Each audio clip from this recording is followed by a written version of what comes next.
ತಮ್ಮೆಲ್ಲರಿಗೂ natural air ಕೂಲರ್ಗೆ ಸ್ವಾಗತ.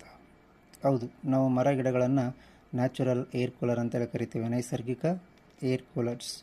ನಮ್ಮ ಮನೆಯಲ್ಲಿರುವಂತಹ ಎ ಸಿಗಿಂತಲೂ ಒಂದು ಮರ ಸಾಕಷ್ಟು ಹಿತವಾದ ತಂಪಾದ ಒಂದು ಗಾಳಿಯನ್ನು ನೀಡುತ್ತದೆ. ಅದು ಹೇಗೆ ಸಾಧ್ಯ?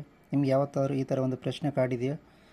ಅಂತಹ ರಣ ಬಿಸಿಲಿನಲ್ಲೂ ಒಂದು ಮರ ಹೇಗೆ ಆದಷ್ಟು ತಂಪನ್ನು ನೀಡಬಲ್ಲದು? ಇದಕ್ಕೆ ಉತ್ತರ ಬೇಕಾ? ಹಾಗಿದ್ದರೆ ನೀವೇ ಒಂದು ಪ್ರಯೋಗವನ್ನು ಮಾಡಿ ನೋಡಿ. ಅದಕ್ಕೂ ಮುಂಚೆ ನಮ್ಮ ಚಾನಲ್ನ ಸಬ್ಸ್ಕ್ರೈಬ್ ಮಾಡಿ, ಶೇರ್ ಮಾಡಿ. ನೀವು ಒಂದು ಪ್ರಯೋಗವನ್ನು ಮಾಡಬಹುದು.